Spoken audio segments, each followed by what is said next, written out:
채소와 과일, 자연식 식물을 많이 먹은 그룹들에서 암의 발생률이 현저하게 낮아졌다는 보고가 꽤 있고요. 그래서 독소가 장벽 밖으로 나가서 다시 재흡수돼서 온 몸을 돌지 않도록 장의 벽을 매우 튼튼하게 예방하는 효과가 있습니다. 다이어트로 스트레스를 받지 않고 입맛도 자연스럽게 위주의 식습관을 하고 있습니다. 결국은 저절로 살이 빠지게 돼 있다고 말씀드리고 싶습니다.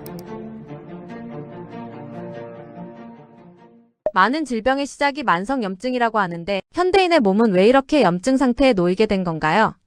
우리 몸은 해독 시스템이 원활하게 돌아가거든요. 근데 옛날 생활을 이제 돌이켜 보시면 옛날 사람들은 자연에서 난 것을 정말 소식할 수밖에 없는 상황이었었고 먹을 것이 넉넉하지 않았고 그리고 쉼없이 움직여서 먹을 것을 구했었거든요. 근데 우리는 움직이지 않고 그냥 몇 번의 클릭만으로 가공식품, 배달 음식을 섭취할 수가 있습니다. 그리고 거의 움직임이 확연하게 줄었죠. 우리 몸은 상태는 옛날이나 지금이나 크게 변화하지 않는데 생활 습관이 많이 바뀌어서 해독해야 할 독소들이 굉장히 많아지게 되었습니다. 현대 생활 보시면 저는 아침에 일어나면 반드시 미세먼지를 확인하는데요.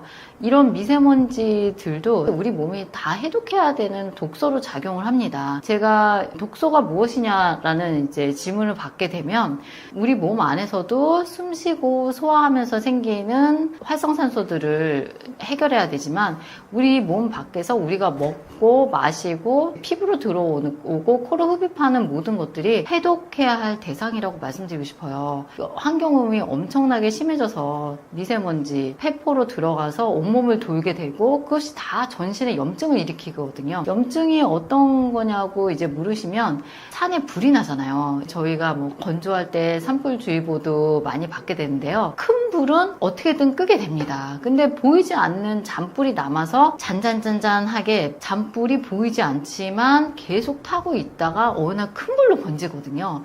이 잔불이 오랜 기간 동안 지속되는 만성염증이라고 할 수 있고요. 큰 불이 돼서 누구나 불이야 이렇게 소리를 지르게 되는 것이 당뇨, 암, 치매, 고혈압 이런 만성질환을 진단받는 것과 비슷하다고 할 수 있습니다. 심혈관 질환, 당뇨, 암 같은 주요 질병들을 식단으로 고칠 수 있는 건가요?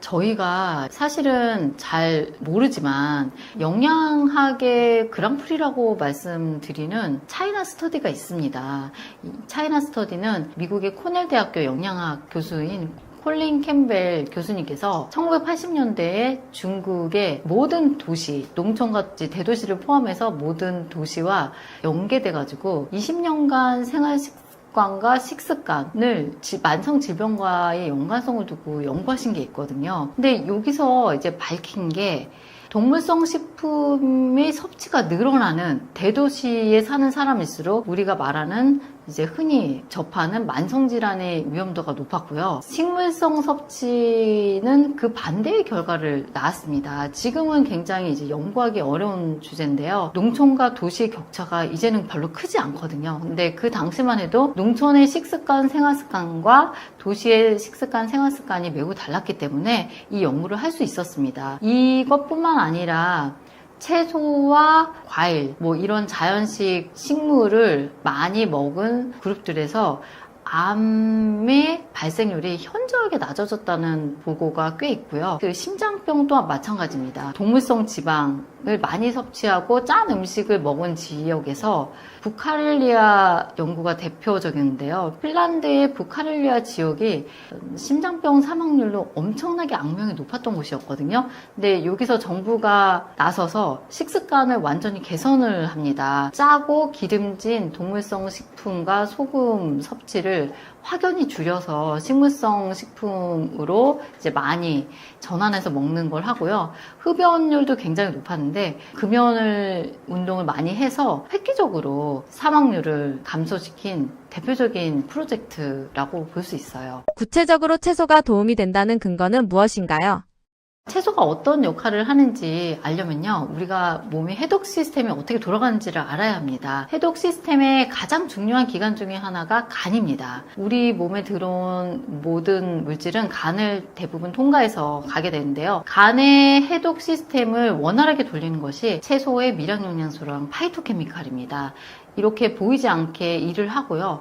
그리고 채소의 식이섬유들을 우리 장에 있는 유익균들이 발효를 시킵니다. 그래서 발효를 시켜서 짧은 사슬 지방산이라는 물질을 내는데, 이 물질이 장의 벽을 매우 튼튼하게 합니다. 그래서 독소가 장벽 밖으로 나가서 다시 재흡수돼서 온 몸을 돌지 않도록 예방하는 효과가 있습니다. 반면에 채소 외에 다른 인공적인 가공식품들은 유해균에게 유리하게 작용합니다. 그래서 유익균이 우세할 때와는 굉장히 다른 양상을 보이게 되는 거죠. 그리고 채소는 직접 또 독소를 흡착해서 내보내는 역할도 하게 됩니다. 병의 대부분은 유전에서 온다고 하는데 채소 해독식으로 암, 당뇨, 치매 예방이 가능할까요?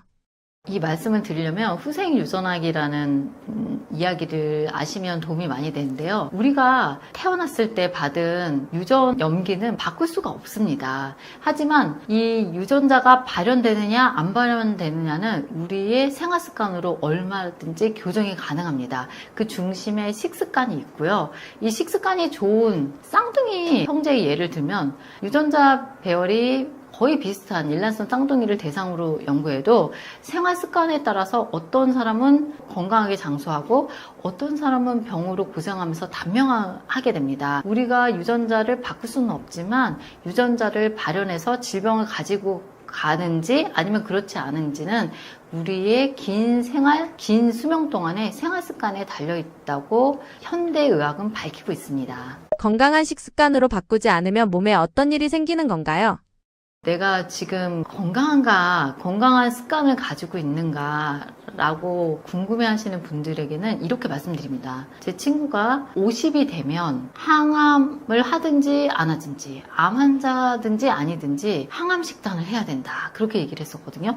근데 그 친구는 실제로 이제 투병을 하는 친구였는데 그 이야기에 공감이 많이 되었어요. 제가 시청자분들께 여쭈고 싶어요. 만약에 이건 정말 있어서는 안 된 일이지만 만약에 암으로 진단을 받으신다면 오늘 당장 식습관을 바꿔야 하시는 상황인가요? 아니면 현재의 식습관을 그대로 하셔도 괜찮은가요? 만약에 채소 위주로 정말 클린하게 잘 드시고 계신다면 식습관을 그대로 유지하셔도 괜찮습니다. 하지만 내 생활 습관이 가공식품과 자극적인 각종 첨가물이든 배달과 외식으로 많은 시간을 대부분 보내고 계신다면 당장 식습관을 바꾸셔야 하거든요. 이 채널을 보고 계신 시청자 여러분들이 생활 습관과 식습관을 한번 점검해보는 시간이 되었으면 좋겠습니다.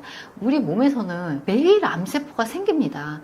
근데 우리 해독 기능이 원활하게 돌아갈 때는 면역력이랑 같이 이 암세포를 잘 죽여서 이렇게 건강하게 있을 수가 있는 거거든요. 근데 수면도 부족하고 식습관도 좋지 않고 운동도 안 하시고 너무 스트레스를 받으시는 상황이라면 면역력이 시소가 기울게 됩니다. 암세포가 자라라는 환경을 만들어주게 되는 거고요. 지금 당장은 진단받지 않으시더라도 언젠가 또 큰 병으로 올 수가 있습니다. 그래서 지금 식습관, 특히 채소 위주의 식습관을 하시고 계신지 한번 돌아보시는 좋은 계기가 됐으면 좋겠습니다. 채소 해독식으로 살 안 찌는 체질이 될 수 있을까요? 제가 고3 때 80kg가 넘었습니다. 저는 그때 80 몇 킬로였는지 알 수가 없었는데요. 왜냐면 팔자를 찍으니까 정말 큰 충격이 오더라고요. 앞에 7자랑은 또 완전히 다른 느낌이었고 불안감이 너무 많이 생겼어요. 도대체 얼마까지 내 체중이 증가할 수 있는 건가. 그때 정말 지방세포에 엄청난 위력을 느꼈습니다. 무한정 확장될 수 있구나, 이런 불안감이 있었는데요. 저거 정말 안 해본 다이어트가 없었던 것 같아요. 원 다이어트가 유행하면 유행하는 다이어트마다 식재료를 바꿔가면서 먹었고요. 그리고 아직도 기억이 나는 게 덴마크 다이어트였는데 저는 아직도 그 덴마크 다이어트의 중심이었던 자몽과 계란 조합을 싫어합니다. 그때 너무 힘들어가지고 그 정도로 이것저것 다이어트를 했는데 다이어트를 끝내면 살이 빠진 상태가 되는데 그 다음에 요요가 너무 무섭게 오는 겁니다. 다이어트를 끝내고 나서 살은 어느 정도 빠졌을 때 다음 끼니를 먹는 게 두려울 정도였어요. 그리고 식습관의 방향을 못 잡겠더라고요. 어떤 걸 먹어야 될지, 먹으면서도 이걸 지속할 수 있을까? 평생 스트레스 받지 않고 먹었으면 좋겠다. 입맛이 완전히 바뀌었으면 좋겠다. 이런 생각을 많이 하게 됐거든요. 근데 지금 저는 다이어트로 스트레스를 받지 않고 입맛도 자연스럽게 이제 좋은 식으로 돌아와서 채소 위주의 식습관을 하고 있습니다. 저절로 살이 빠지고요. 여기에 이제 작년부터 본격적으로 시작한 러닝이 정말 많이 도움이 되었습니다. 저는 일주일에 두세 번은 유산소 운동과 이제 근력 운동 같이 하려고 하는데요. 일본의 초고령 사회에 노인분들이 하시는 말씀이 근력과 연금은 최대 보험이다 이렇게 말씀하시거든요. 이런 근력도 잘 유지하려고 하면 좋은 단백질과 좋은 채소로 건강을 유지하시는 것이 정말 필요하지 않을까 싶습니다. 구체적인 방법은 어떤 것들이 있나요? 일단은 채소를 모든 식단에서 더하시는 걸 추천드려요. 포만감에도 굉장히 좋고요. 중요한 것은 채소 먹고 굉장히 허기질 수가 있어요. 채소만 드시면 안 됩니다. 채소만 드시면 안 되고요. 두부, 병아리콩, 콩 이런 단백질들 많이 첨가하시면 좋고, 저는 후무스 많이 먹었거든요. 후무스가 올리브오일이랑 병아리콩이랑 이렇게 갈아서 만든 것인데 포만감이 은근히 높습니다. 요새 마분자로 많이 하실 텐데요. 결국은 덜 먹는 것이 살이 빠지는 길이거든요. 채소랑 건강한 단백질, 지방으로 포만감을 잘 유지하셔서 운동과 결합하신다면 살은 반드시 빠지게 돼 있다고 말씀드리고 싶습니다. 염증을 방치하면 건강에 어떤 심각한 영향이 있는 건가요? 우리가 흔히 염증 그러면 아프고 붓는 거 이것들을 생각할 수가 있는데요. 여기서 말하는 염증은 그런 급성의 염증을 의미하는 게 아닙니다. 우리가 주목해야 될 것은 눈에 띄지 않는, 붓거나 부는 게 아닌, 아픈 게 아닌 그런 낮은 강도의 만성 염증입니다. 이 염증은 급성 염증 같은 경우에는 열이 나거나 붓거나 아프거나 한데, 이 만성 염증은 아프지도 않고 검사를 해도 큰 이상이 없을 수가 있어요. 그리고 컨디션이 예전 같지 않나? 뭐 이렇게 생각할 수 있어요. 근데 문제는 이미 이 단계에서는 세포 내 환경은 변하기 시작했다는 거죠. 우리가 가장 먼저 느끼는 그 증상은 피로입니다. 염증이 지속되게 되면 면역계가 계속 그 알람 상태를 유지하게 되는 거거든요. 그러면 이 면역 반응이 에너지를 쓸데없는 데 많이 쓰고 있는 거예요. 그렇게 되면 피로하거나 자도 개운하지 않고 오후가 되면 급격하게 떨어지는 체력 등이 있습니다. 그래서 이 단계에서 뭐 내가 나이가 들어서 그렇지 이렇게 넘길 수가 있는데, 실제로는 염증이 에너지 시스템, 면역계 에너지 시스템을 잘못 쓰고 있을 가능성이 있어요. 두 번째로는 회복력이 떨어지는 거죠. 그래서 운동 같은 경우에 옛날에 하루면 회복되는데 회복이 안 되고, 그다음에 감기 걸려도 예전엔 금방 나았는데 낫지도 않고, 그다음에 스트레스를 받아도 뭐 옛날엔 며칠이면 괜찮아졌는데 지금은 회복이 잘 안 되고, 그래서 운동하는데 오히려 근육통이 생겼는데 이게 오래 간다든지, 상처가 났는데 뭐 잘 안 낫는다든지, 그다음에 감기 걸렸는데 컨디션 회복이 늦어지는지, 이런 회복력이 가장 무너지는 거죠. 그다음에 이제 세 번째로는 혈관 기능이 떨어지게 되면 이제 그 염증이 혈관 내피, 혈관의 그 안을 싸고 있는 내피가 손상되게 되면 이제 미세순환이 감소되게 되고 손발이 차갑고 뭐 두통 이런 것들이 나타날 수가 있습니다. 그다음에 네 번째로는 이제 대사가 불균형이 있는데 인슐린 저항성으로 인해서 혈당이 변동되게 되고 식후에 막 졸리고 복부 지방 증가하게 되고 체력이 잘 안 빠지고, 건강검진 수치에서 정상일 수도 있는데 이미 몸은 그쪽으로 가고 있을 그런 부담을 받고 있는 상태일 수가 있어요. 이제 뇌 기능도 변화되는데, 이제 뇌가 염증으로 인해서 영향을 받게 되면은 이제 집중력이 저하되게 되고 브레인 포그라고 해서 뭔가 안개 낀 느낌, 그 다음에 감정의 기복도 막 왔다 갔다 하고 약간 우울해지고 짜증 많이 나고 잠도 못 자고 뭐 이런 것들이, 수면의 질이 저하되는 거, 이런 것들이 생길 수가 있어요. 그래서 이게 단순히 기분 문제가 아니라 신경계가 염증신호에 노출된 거일 수가 있습니다. 그 다음에 이것들이 이제 조금 오래가 되면 이제 근감소증, 동맥경화, 경도인지 장애부터 해서 치매, 당뇨, 심혈관 이런 것들의 위험이 증가가 될 수가 있습니다. 그래서 이 염증, 만성염증, 염증 노화가 무서운 이유는 크게 아픈 신호로 시작되는 것이 아니라 뭔가 이렇게 조금씩 일어나게 되는데, 이게 왜 위험하냐면 이거를 나의 탓으로 생각하고 그냥 덮어두고 뭐 그다음에 그냥 병이 있으면은 약을 먹어서 그냥 대충 수치가 좋아지고 그러면 이제 그냥 그 내 증상이 가려지는 거죠. 그렇게 되면 결국에는 추후에는 병이 고착화될 수 있고, 그래서 이 염증은 증상보다 먼저 방향을 바꾸는 것이 필요합니다. 일상에서 염증을 관리하기 위해 가장 먼저 바꿔야 할 습관은 무엇인가요? 염증에 있어서 가장 큰 역할을 차지하는 것은 뭐 당연히 음식입니다. 음식 중에서도 가장 효과가 좋은 것은 마시는 당, 액체의 형태로 된 설탕입니다. 설탕과 과당입니다. 그래서 그 음료, 달달한 커피 이런 것들을 가야 되는데, 이거는 이제 의지도 중요한데 환경을 잘 설계를 해야 돼요. 그래서 집에 아예 그런 걸 담아두지 않고 냉장고나 회사에. 그다음에 이제 커피 같은 경우에는 우리가 일단 시럽이나 설탕을 일단 먹으면 안 되고요. 그다음에 이제 우리가 콜라라든지 뭐 여러 가지 뭐 스포츠 음료 이런 것들 보면 다 과당이 들어가 있거든요. 무과당으로 먼저 가야 되고, 그렇다고 뭐 제로 음료나 감미료가 들어간 건 괜찮지 않느냐? 제 책에서도 써놨지만 똑같은 대사적인 영향을 미치기 때문에 제로 음료도 자유롭지 못합니다. 그래서 이것들을 되도록이면 총 에너지의 10% 미만, 가능하면 5% 미만을 줄이라고 해야 되고요. 근데 이게 이제 왜 중요하냐? 이게 미토콘드리아에 영향을 주기 때문에 그래요. 그래서 우리가 그 삶의 그 어떤 리듬은 에너지로 봐야 되는데, 에너지 문장으로 봐야 되는데, 우리가 많이 먹고 뭐 움직이지도 않고 잠도 잘 못 자고 이렇게 되면 이 미토콘드리아 당과 인슐린과 그 미토콘드리아에 이어진 연료의 흐름이 결국에는 균형이 깨지게 되고, 그렇게 되면은 이제 노화가 진행되는 것이죠. 그래서 우리는 그 신호의 중심에 당, 인슐린, 미토콘드리아를 생각해야 됩니다. 운동만으로 염증을 관리할 수 있을까요? 네, 운동은 매우 중요하죠. 근데 운동만 한다고 모든 게 해결되지는 않습니다. 아까도 말씀드렸다시피 음식과 스트레스, 음주, 흡연 이런 것들이 다 영향이 있죠. 운동 같은 경우에는 최소 기준은 잡아두는 게 좋아요. 뭐 WHO에서는 주당 중강도를 뭐 150분에서 300분, 고강도를 75분에서 100분 그걸 권고하기도 하는데, 여기서 우리가 생각해야 될 것을, 운동을 자꾸 여러분들은 살 빼기로만 생각을 합니다. 운동을 해서 살 빼야 되지 않느냐. 하지만 이제 우리가 염증 관리 측면에서 운동은 미토콘드리아의 수를 늘리고 미토콘드리아의 품질 관리를 하고, 그다음에 혈당의 파동을 늦추고 면역을 안정화하는 것으로 봐야 됩니다. 그래서 우리가 이제 미토콘드리아라는 게 우리의 진화에 있어서 굉장히 중요하고, 미토콘드리아의 품질 관리가 제대로 되지 않으면 염증 경로를 자극하게 되고, 그다음에 이 미토콘드리아 염증이 노화의 매우 중요한 축이다. 그리고 우리의 노화에 있어서 그 가장 핵심적인 조절자다. 이런 것들을 많이 얘기했죠.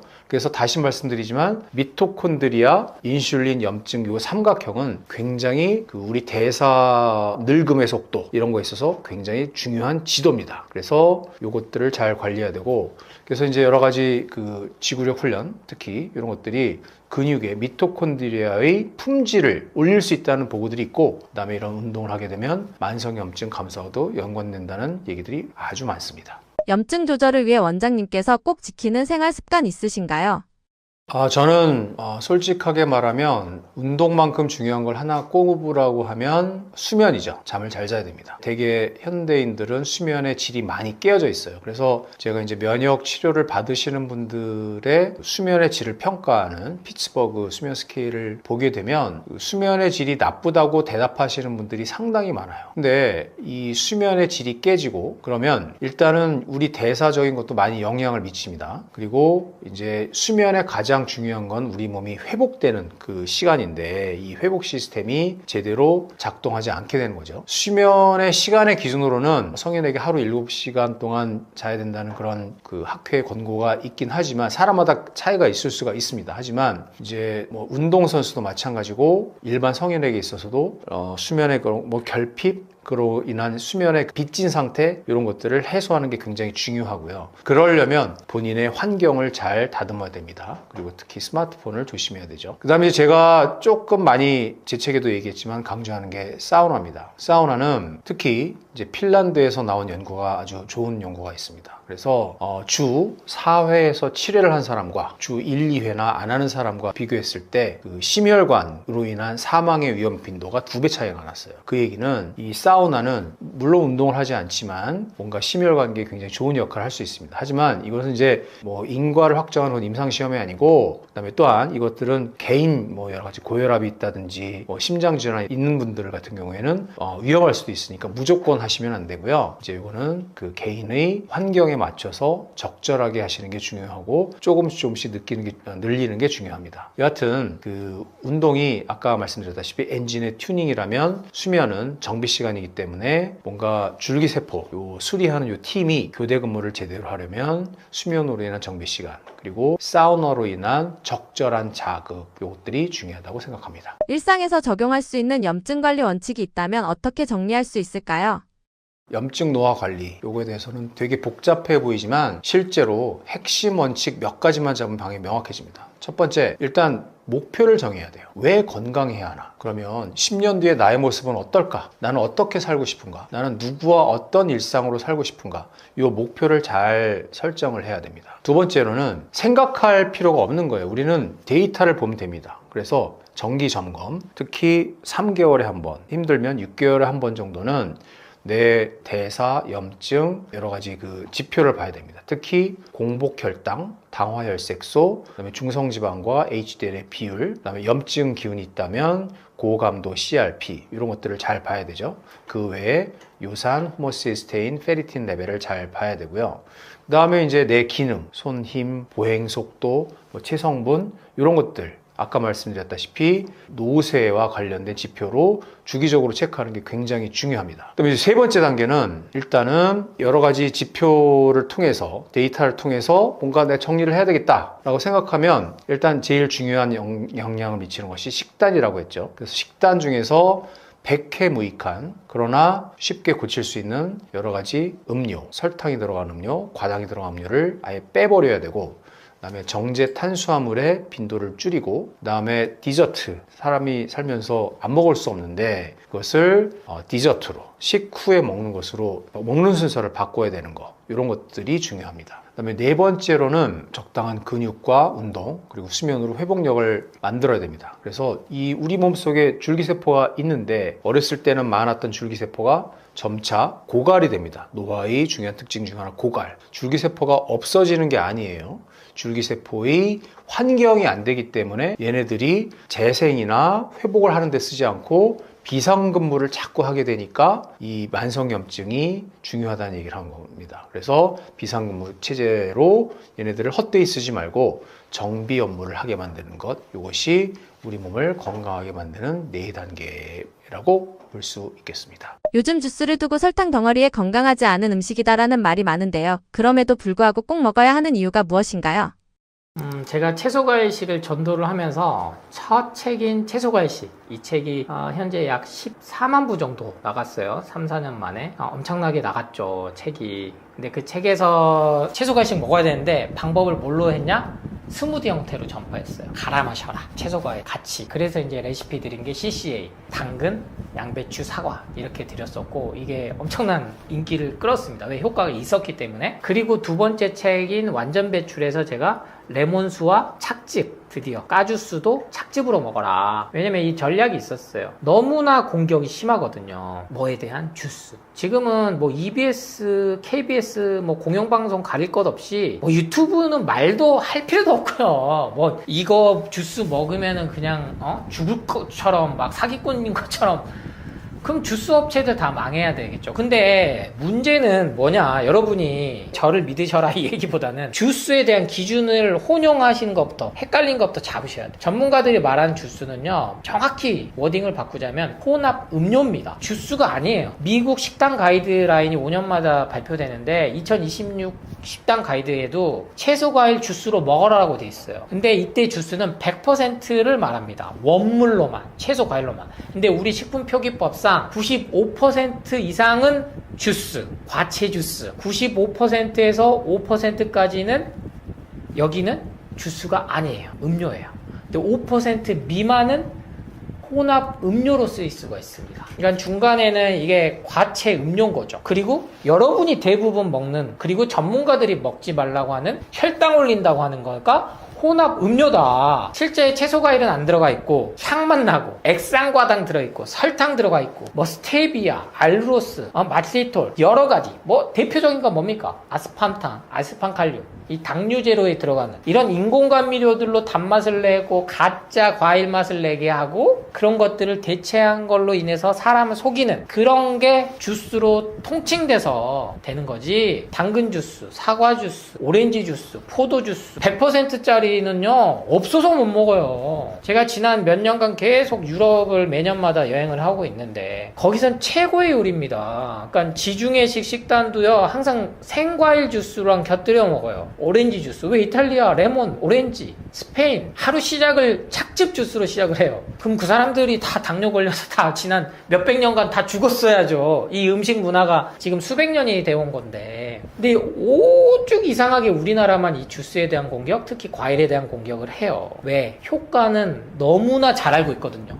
비타민, 무기질, 미네랄, 영양제로 안 되는 거, 과일, 채소, 원물로 만든, 갈아서 만들었든 착즙으로 했든 이 주스 형태로 먹었더니 모든 지표가 좋아지는 게 부인할 수가 없어요. 이걸 어떻게 부인합니까? 근데 이걸 대대적으로 돈을 지원해서 연구 결과를 해서 뭐 4, 5만 명, 10만 명, 20만 명 이렇게까지 코호트 연구까지 안 가도 되는 게 이미 다 알고 있기 때문에. 근데 그런 연구 결과 논문을 할 필요도 없지만 지원을 할 단체도 없겠죠. 그래서 주스가 혈당 올린다는 것 때문에 당근 주스도 안 먹고 원래 드시던 분들 바나나는 아예 쳐다도 안 보고 그럼 도대체 뭘 먹으란 얘기냐. 채소 과일을 수천 년 동안 먹어왔고 그거를 통해서 즙을 통해서 만들고 그걸 통해서 자연 치유를 해왔던 가장 최고의 약으로 써왔는데 여기서 불을 발견하면서 한 단계 착즙에서 업그레이드 된 게 한약입니다. 서양도 한약을 썼지 왜 안 썼겠어요. 뭐 식물이나 나무나 풀, 뿌리, 껍질, 줄기 이런 것들을 물에 넣고 달에서 끓여서 그 액을 마셔서 질병을 극복하고 모든 것들에 있어서 가장 먼저 써왔던 게 약이 바로 주스의 어원이에요. 약초를 끓여서 쓴 액체. 그게 현대에는 왜 풍요로워졌잖아요. 채소 과일을 얼마든지 유기농도 지금은 얼마든지 구할 수 있습니다. 자꾸 농약 가지고 태클 거는 거에 공포불안 갖지 마세요. 그래서 진짜 주스를 드신다면 전혀 걱정할 필요 없다. 그래서 공복에 가장 먼저 먹으면 좋은 게 진짜 100% 주스다. 근데 여기서 여러분이 속으면 안 되는 게 아까 방금 말씀드린 혼합 음료의 앞에 써진 100% 오렌지 주스라는 표기에 속으시면 안 된다. 왜? 거기는 5%만 들어가도 혼합 음료로 쓸 수가 있잖아요. 기준상 과일에 대해서. 그러면 5%를 100% 채웠다 그래서 100% 오렌지 주스라고 명기를 할 수가 있어요. 이게 아주 웃긴 식품 표기법인데 소비자가 잘 현명하게 선택한 수밖에 없습니다. 그래서 주스는 진짜 주스를 드시면 아무 문제 없고 가장 몸에 좋다라는 말씀을 자신 있게 드립니다. 실제로 몸에서 어떤 변화가 일어나길래 이런 효과가 나타나는 건가요? 이 주스의 효능이 그럼 도대체 뭐냐? 여러분이 영양제 살 때 혹하게 되는 효과들이랑 생각하시면 돼요.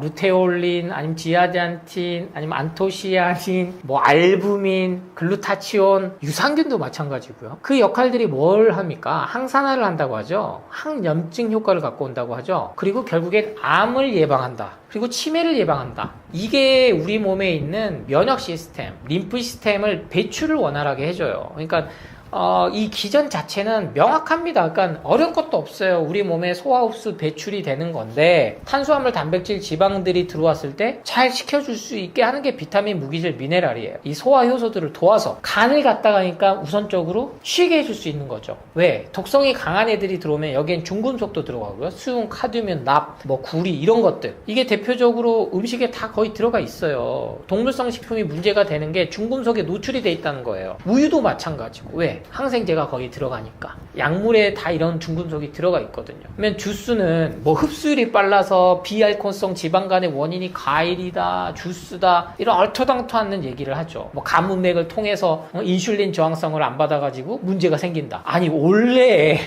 효과적으로 그렇게 진화를 한 겁니다. 왜? 이거는 우리 몸에서 오랫동안 뭐 길게는 1600만 년, 짧게는 600만 년, 그리고 지난 10만 년이라는 시간 동안 뇌가 진화하는 그 순간까지 현 인류인 어떤 인류? 호모사피엔스. 이 인류가 현재 최상의 포식자가 되기 위해선 엄청난 최적화된 효율화가 된 거예요. 과일을 통해서는 비타민, 무기질, 미네랄을 바로 간이 흡수할 수 있게 된 겁니다. 대사산물이. 주스 당연히 좋죠. 왜 영양제 메가도스는 좋다고 하고 채소 과일은 원물로만 씹어서 먹어야 된다라는 그 논리를 하냐는 거죠. 여러분이 한번 생각해 보셔야 돼요. 그 콩은 소화 흡수 안 돼서 이소플라본 때문에 여성 호르몬 에스트로겐 증가시켜서 유방암 갖고 온다, 이런 거짓 정보는 주면서 콩을 태운, 원두를 태운 커피는 그렇게 몸에 좋다라고 또 반대되는 정보를 주냐는 거죠. 아니, 콩은 그냥 먹으면 안 좋고 커피로 해서 먹으면 좋아? 커피로 했을 때는 소화 흡수율이 안 빠르나요? 액체로 마시는데 주스보다 더 안 좋은 게 커피라는 말을 하지 않잖아요. 그 얘기를 동시에 하는 전문가가 있다면 제가 어느 정도 귀를 솔깃해서 들어볼 텐데, 주스는 막 엄청 그리고 나서 슬며시 주스에 대용해서 먹으면 좋다는 걸 뭐 커피를 막 예를 들고, 심지어 믹스 커피는 더 좋대. 하루 일정량의 그 칼로리와 함께 설탕도 어느 정도 먹어야 되는데, 이런 궤변의 논리까지 펴요. 여러분이 이 기준을 삼으신다면 주스에 대한 두려움, 제가 얘기하는 진짜 100% 주스에 대한 기준만 딱 세우신다면 전혀 걱정하지 않으셔도 된다. 그래서 그 레시피들에 대해서는 제가 하나씩 더 자세히 다음 강연들에서 안내를 드리겠습니다. 주스를 시작하려는 사람들이 가장 궁금한 건 결국 어떤 재료를 먹어야 하냐인데, 가장 기본이 되는 조합은 무엇인가요? 채소 과일 먹어야 돼, 많이 먹어야 돼, 400에서 500g 먹어야 돼, 알아요. 근데 챙겨 먹기 어렵죠. 여러분, 당근 하나 챙겨 먹으신 분 있어요? 없어요. 당근 하루 한 개 먹기 힘듭니다. 그래서 제가 새로운 농수산물을 발견할 수는 없죠. 제가 뭐 유전학자도 아니고, 현대 과학은 풀 한 포기도 못 만들어요. 사과 한 알도 못 만듭니다. 그게 자연이 준 에너지를 고스란히 품고 있는 채소 과일을 기본적으로 먹어야 되는 이유기도 해요. 근데 양은 복제하거든요. 들어보셨을 거예요. 뭐 복제양 둘리부터 해가지고 뭐 여러 가지 복제를 합니다. 실질적으로. 근데 지금 채소 과일은 어려워요. 그게 정말 신기하죠. 그래서 먹어야 된다는 거예요. 원래 있던 것들 중에 현재 남아있는 건요, 인류 역사가 지난 수백만 년 동안 살아남기 위해서 필수적인 것들이 남은 겁니다. 그리고 인류 문명이 발달한, 기록하기 시작했다가는 만년부터, 즉 농업혁명이 일어난, 이 농사를 짓기 시작하면서, 재배를 시작하면서 완전히 자리 잡은 것들이 현재 우리에 있어요. 마트만 가도 다 있잖아요. 근데 그 중에서도 5가지를 제가 꼽은 겁니다. 사과가 가장 먼저고요. 그 다음 당근, 양배추, 케일, 샐러리, 이렇게 5가지예요. 그래서 까주스죠. 당근, 양배추, 사과가 CCA, 그리고 다시 케일, 샐러리, 사과가 깨주스. 몸과 마음을 깨워준다 해서 KCA, 깨주스. 그래서 사과, 당근, 양배추의 효능에 대해서는 부인할 사람이 없습니다. 아직도 뭐 사과는 구연산 때문에 속을 쓰리게 하고, 뭐 탄닌 때문에 이게 역류성 식도염을 갖고 오니까 공복에 먹으면 안 됩니다, 그런 말 하는 채널은 일단 구독 취소하세요. 그런 정보들에 휩쓸리면 안 돼요. 장수식품이잖아요. 이건 세계 어디를 가도. 양배추도 그렇게 많이 드는 비타민류, 설포라판, 무슨 고이트로젠 성분 때문에 요오드 흡수를 방해해서 갑상선 항진증, 뭐 갑상선 암 환자들은 먹으면 안 된다, 이런 정보 뇌피셜입니다. 전혀 근거 없어요. 당근은 없어서 정말 못 먹던 시절도 있었습니다만 지금은 너무 흔하니까 주스로 드셔봐라. 너무나 좋다. 케일, 샐러리는 우리나라 건 아니죠. 양배추도 그랬지만 미국을 시작으로 독일, 스위스, 스웨덴, 덴마크, 즉 현대의학의 한계를 깨달은 의학자들이 일선 현장에서 착즙을 처방하기 시작했습니다. 그게 전인의학이고 통합의학이에요. 몸과 마음을 다 봐야지 수치로만 끌려다니는 이 환원주의에 의해서는 몸이 절대 좋아지지 않는다는 걸 이미 다 알아요. 그래서 암이 정복이 안 돼요. 근데 돈은 제일 많이 벌게 해주죠. 왜? 정복이 안 되니까 계속 돈을 쓰게 만들 거 아니에요. 첫 번째 뭐 1차 항암제, 독성항암제, 두 번째 표적항암제, 세 번째 명확항암제, 뭐 네 번째, 5번째 또 명칭은 바뀌겠지만 완치는 안 된다. 계속 개발되는데 돈은 들겠지만 더 많은 걸 파니까. 대표적인 게 뭡니까 지금? 비만 치료제 GLP-1을 기반으로 한 싹센다, 뭐 위고비, 마운자로, 결국에는 지금 1, 2년 돼서 살은 빠지지만 부작용이 속출하고 있잖아요. 갑자기 당낭량이 온다든지 담석이 생겼다든지, 그러니까 즉 췌장이 망가지는 거죠. 어렵게 생각하실 필요 없어요. 인위적으로 이 췌장에 관련된 호르몬들을 내서 인슐린에 관련된 그런 역할들을 해서 살을 빼다 보니까 약을 끊음과 동시에 살은 다시 폭증합니다. 폭식할 수밖에 없어요.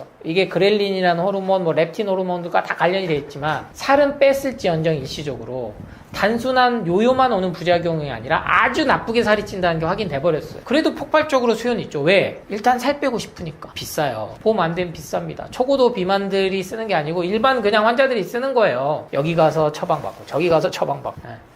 프로폴폴, 뭐 졸피뎀 처방받듯이 결국에는 이제 국가에서 또 규제를 하겠다, 할 수밖에 없다 이렇게 하는 거죠. 항정신성 마약 물질과 똑같기 때문에. 그래서 제가 말씀드린 이 케일 샐러리 주스는 검색만 해보셔도요, 어마어마하게 할리우드 배우들이 아니면은 뭐 세계적인 운동선수들이 육식에서 특히 채식으로 넘어온 운동선수, 대표적으로 테니스 선수 1위, 세계 1위인 노박 조코비치, 그리고 육상선수나 아니면은 세계 뭐 힘쓰기 대장 뭐 1위 한 선수들 다 채식으로 넘어왔어요. 한 사람들이 너무 많아요. 그 사람들 한결같이 뭘 먹냐? 그냥 채소 과일 안 먹어요.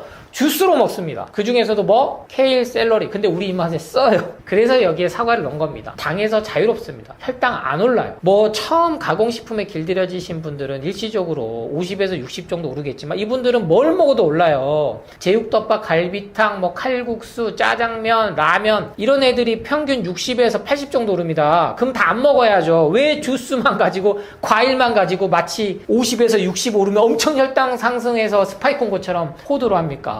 당연한 거죠. 그리고 자연에서 온 과당이라는 거는 비타민, 무기질, 미네랄과 같이 작용을 해서 20, 30 정도 혈당이 오르는 건 아주 우리 몸을 건강하게 만드는 거예요. GLP-1이 췌장을 망가뜨렸다면 이 과일은 췌장을 회복시켜주는 겁니다. 그 효과적인 게 주스라는 거예요. 근데 너무나 공격을 많이 하니까 제가 이렇게 까주스, 깨주스 두 가지 레시피를 드린 거니까 이걸에 대해서 조금 더 공부를 하셔서 저는 반드시 2주만 실천하신다면 계속 할 수밖에 없다.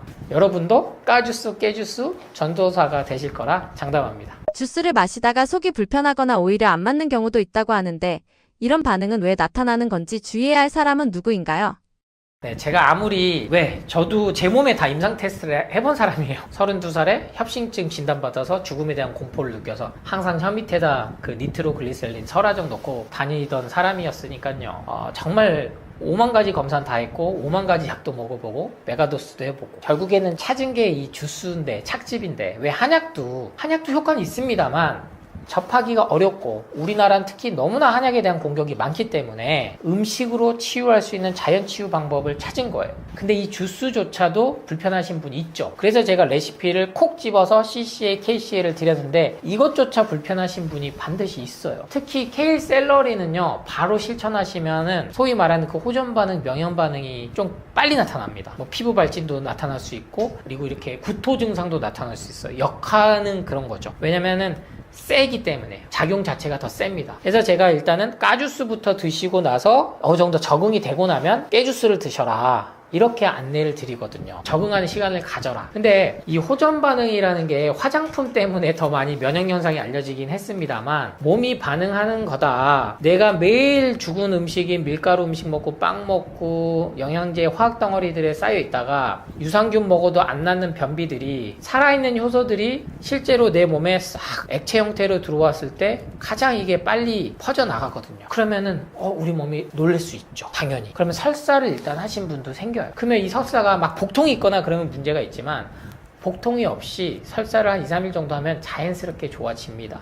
그러니까 처음에 그 양이 중요하죠. 그래서 이번엔 제가 제 첫 끼의 기적 책에는 그 디테일하게 아주 하루에 몇 미리를 어떻게 먹고 어떻게 시작하셔라고 적응하는 과정을 기재를 해드렸어요. 왜냐면은 원래는 그게 사람마다 다 어느 정도 다른 게 있어서 저는 어느 정도 레시피 드리면 나한테 맞춰서, 환경에 맞춰서 하시게끔 하는 걸 선호했지만 이제는 완전히 이게 표준화가 됐고 누구나 먹어도 부담이 없고 어느 일정 기간 지나면 이런 명현 반응이나 호전 반응이 지나는 게 확인이 됐기 때문에 자신 있게 말씀을 드리는 거예요. 그래서 포기하지 마셔라. 그래서 1, 2, 3의 법칙에서 자꾸 2주만 해보셔라 하는 게 이 2주 동안 불편한 증상만 이겨내면 우리 림프 시스템이 회복되고 감각 콩팥이 회복되면서 나타나는 이 증상들만 잘 이겨내시면 대표적인 게 뭐 두통이 있을 수도 있고요. 피부 발진도 있을 수 있고요. 가려움이 있을 수도 있고 절대 혈당 스파이크 오지 않습니다. 그 부분은 걱정하지 않으셔도 돼요. 그래서 2주 동안만 좀 하시면 가장 먼저 변비가 해결될 거다. 그리고 되려 피부 발진이 있고 아토피, 비염이 심하셨던 분들은 그 증상이 완화되는 게 느껴지실 거다. 만성질환은 좀 오래 가야죠. 한 3개월 정도는 꾸준히 실천해야 완치가 되고 더 나아가서 뭐 1000일도 걸리니까요. 3년 정도가. 그래서 우선은 2주만 그런 증상들이 절대 부작용이 나쁜 부작용이 아니구나 라고 염두를 하시고 실천해 보셨으면 좋겠습니다.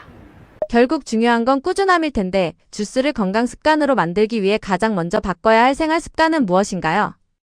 이 습관 만든다는 게 참 어렵죠. 그래서 주스를 먼저 꼭 아침은 아니어도 돼요. 왜냐면 지금 2교대, 3교대 하시는 분들도 있으니까. 이 첫 끼에 먹어야 되려고 하면 살아있는 음식을 내가 가장 먼저 시작하는 하루에 내 몸에 공급해 준다라는 생각을 하시는 게 좋아요. 그래서 실은 이 섭취 주기, 동화 주기, 배출 주기에 의해서 제가 뭐 12시간 단위로 해서 8시간씩 12시, 8시, 8시에서 뭐 새벽 4시, 4시부터 낮 12시 이렇게 설명을 많이 드렸습니다만 그 기준조차도 본인의 상황에 맞추시면 되거든요. 근데 하루 시작을 할 때 내가 죽은 음식들, 가공식품, 수십 알의 영양제로 시작을 하느냐 아니면 살아있는 자연에서 온 걸로 시작하는데 간단한 방법이 있으니까 이거는 가공식품에 약간 주스에 앞서 설명드렸듯이 혼합물이 안 들어간 기타 첨가물이 안 들어간 건 피해라 라고 말씀드렸지만 그게 들어간 게 차라리 커피나 탄산음료나 아이스크림이나 피로회복제, 자양강장제 그런 애들보단 차라리 그게 낫죠. 채소 원물을 바탕으로 한 주스에 여기에 조금 첨가제가 들어간 게 낫다. 물을 섞어 먹을지언정. 그래서 이 인식 전환을 하셔서 첫 끼를 갖다가 이것만 바꿔도 점심 저녁 나머지 두 끼는 먹고 싶은 거 그대로 드셔도 됩니다. 그래서 이것만 바꿔도 몸이 회복할 수 있구나. 회복할 시간을 주는 거거든요. 그래서 하루 시작을 할 때 내가 엉뚱한 것들로만 내 몸을 혹사 안 시켜야겠다 라는 그 관점만 가져주신다면 분명히 1, 2, 3의 법칙 통해서 2주의 기적, 첫 끼의 기적을 경험하실 거라 장담합니다.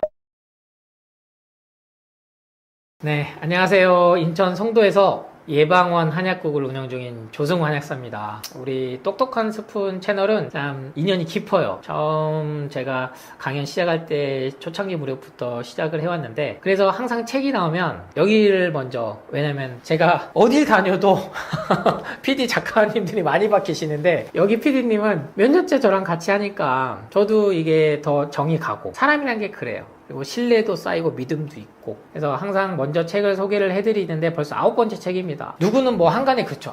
너도 결국엔 책팔이 아니냐. 제 본업이 작가가 됐어요. 그러면 책을 파는 게 제 수입원이 되겠죠. 근데 또 원래는 제가 한약 전문 약국이니까 돈을 벌기 위해선 한약에 관한 책을 썼을 겁니다. 그리고 이 채소과일에 대한 책을 썼으면 채소과일 사업을 할 수도 있습니다. 그리고 이 CCA 주스, KCA 주스를 이렇게 많이 알렸고 레몬수를 알렸기 때문에 제 이름을 건 주스 사업 했으면 돈 많이 벌었을 거예요. 그런데 저는 이미 32살 때 죽음을 경험해봤고 커피 사업을 해봐서 돈을 벌었다가 건강 잃어봤고 그러니까 돈을 추구했을 때는 결국에는 만족이 안 된다는 걸 저는 제 나름대로 제 삶의 가치관, 철학을 만든 거죠. 물론 제 아내는 언제 돈 벌 거냐, 언제 대출 다 갚을 거냐 당연히 아내로서 그런 얘기를 할 수가 있겠지만 그래서 이 책을 통해서 결국에는 9번째 책인데 종합판이에요. 첫 책인 채소과일식제부터 완전 배출 완치 비만, 뭐 채소과일식 레시피 그리고 가장 또 자기계발서로 많은 사랑을 받았던 나를 살리는 습관, 죽이는 습관 요거는 예스24에서 오늘의 책에 선정이 됐거든요.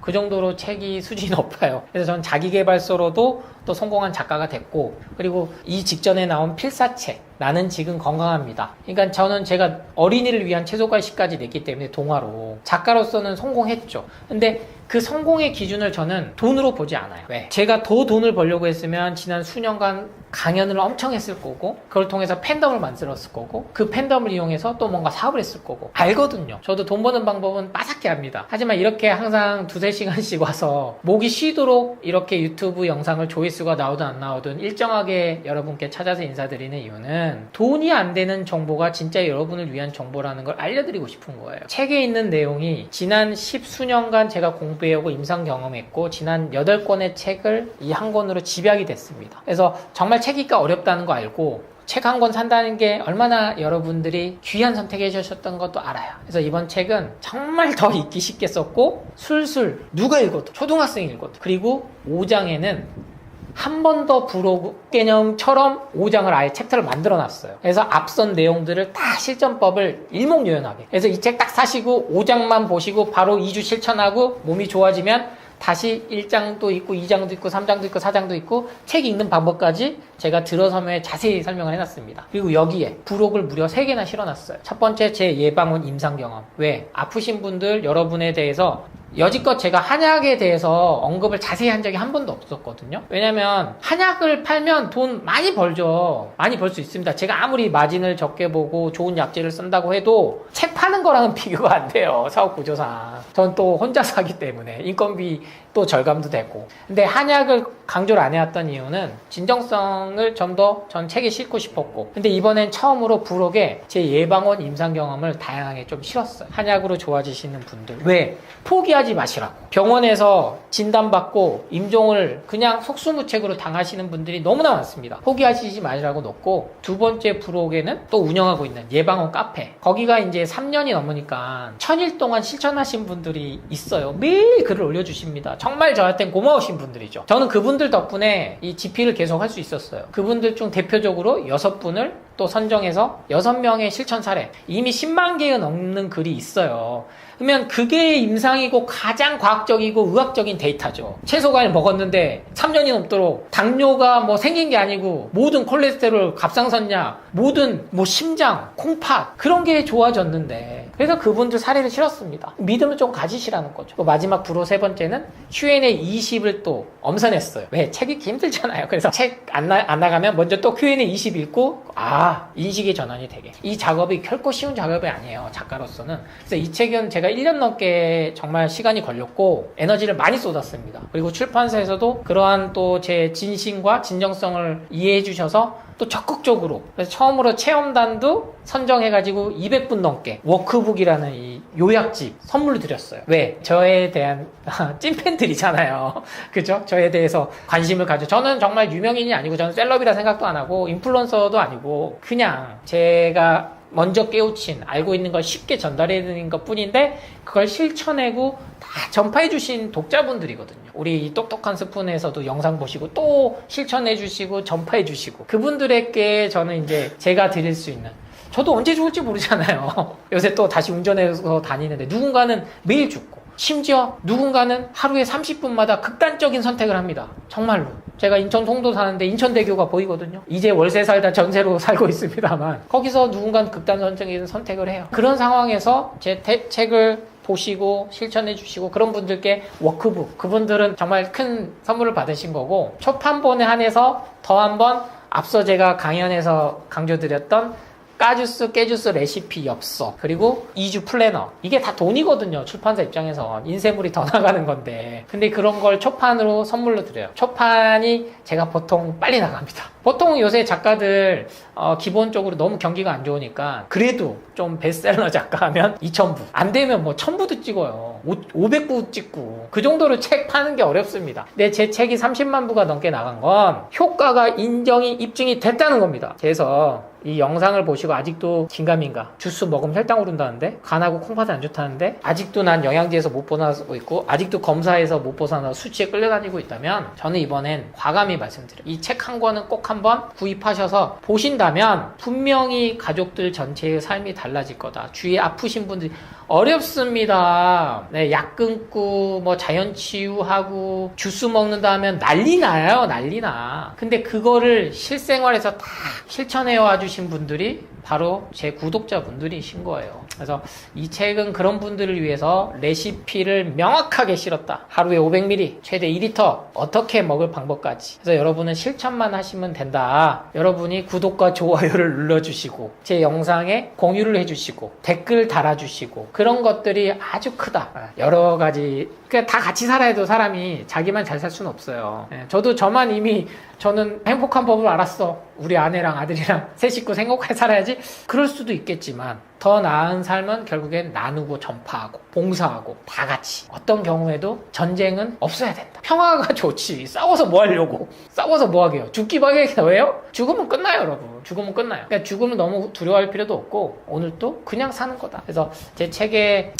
들어서면에 이런 문구를 소개해드리면서 마지막으로 마무리를 하겠습니다. 그 비행기를 타다 보면 창문에 구멍이 뚫린 거 발견하신 분 있을 거예요. 이거 그러면 잘못된 거 아니겠지? 창문 깨지는 거 아니겠지? 그게 이제 브리더 홀이라 그래서 숨구멍이라고 해요. 그게 있어서 삼중창이 압력이 유지가 되고 서리가 안 서려서 밖을 볼 수 있는 거고, 깨졌을 때 더 바깥 외부 창문만 깨지게끔 그 기압차를 조절해 주는 겁니다. 아주 과학적인 거죠. 그것처럼 창문에 구멍이 있다고 해서 하자가 아니고 그 숨구멍이 있었을 때 더욱더 안전한 것처럼 우리 인간의 몸도 완전하게 하려고 하면 안 된다. 삶 자체도 그렇게 완벽하게 세우려고 하면 안 된다. 그냥 주어진 하루하루를 그냥 태어났으니까 그냥 사는 거야. 이 생각을 받아들이고 나면 특별한 의미와 목적을 찾아서 달성하기가 쉽습니다. 그런데 내 삶은 나는 소중해, 나는 의미가 있어, 난 특별해야 해, 난 우주와 같이 빛나는 존재가 될 거야, 이 강박을 갖고 대하는 목표가 아무리 달성돼도요 더 높은, 왜? 비교가 계속되거든요. 그래서 부자들이 불행해요. 10억 벌면 100억 벌고 싶고, 100억 벌면 1000억짜리, 1000억 벌면은 1조짜리. 끝이 없죠, 끝이 없어요. 그게 욕심이죠. 욕망이고. 그래서 그렇게 여유를 가지는 삶을 좀 가지셔라. 누굴 위해서? 나 자신을 위해서. 누구도 아닌 나 자신을 위해서. 그래서 그런 마음의 괴로움이 없는, 항상 제가 강조하는, 오늘 또 그냥 채소관식. 왜? 수행하는, 마음 수행하는 방법이 가장 쉬운 게, 할 수 있는 게 음식을 바꿔보는 거예요. 제가 아직도 육류가 뭐 더 좋습니다, 카니보어는 아닙니다, 이런 주장은 아주 협소한 거예요. 전체를 보셔야 돼요. 삶 전체를, 우주 전체를, 지구 전체를. 그러면 진실은 아주 단순하게 답이 나옵니다. 그 시작을 저는 우리 여러분이 이렇게 첫 끼의 기적, 이렇게 책을 강추한 적은 한 번도 없어요. 근데 이 책은 그만큼 제가 여지껏 심혈을 기울여서 만들었고, 그 효과를 분명히, 왜? 저를 모르신 분이 더 많죠. 대한민국 그 책 구독자, 그 책을 사실 수 있는 대상으로 하면 30만 부는 아무것도 아닌 거죠. 그래서 저는 100만 부 100만 부. 100만 부 되면은 저 기부 많이 할 수 있을 것 같아요. 100만 부 정도가 되면 저도 대놓고 아너 소사이어티 이런 거, 그리고 기부 얼마 했습니다, 이런 거를 또, 물론 선행은 모르게 하는 걸 수도 있지만 우리 김장훈 선생님처럼 전세 살면서 200억 기부하는 그런 거 많이 알려줘야 되는 생각하거든요. 그래서 저도 결국에는 60이 됐을까지 살아있으면 저희 아들도 이제는 어느 정도 성년이 돼갈 나이고, 저 아내랑 약속한 게 기부하자, 재산 기부하자. 우리가 최소한의 생활할 것만 하고 나머지는 다 기부하자. 그러기 위해서는 재산부터 모아라. 저희 아내가 아주 고도의 저를 조련시키는 약속을 한 거죠. 이처럼 여러분하고 또 즐겁게 제 10번째 책이 나왔을 때, 또는 제가 60이 됐을 때, 그랬을 때, 그때 또 저에게 연락을 주셔가지고, 그것도 하나의 얼마나 큰 기쁨입니까? 그래서 우리 여러분 그때까지 항상 건강하시고 마음 평안하시고 행복하시길 기원드리면서 이번 강연도 마치겠습니다. 감사합니다. 사랑합니다.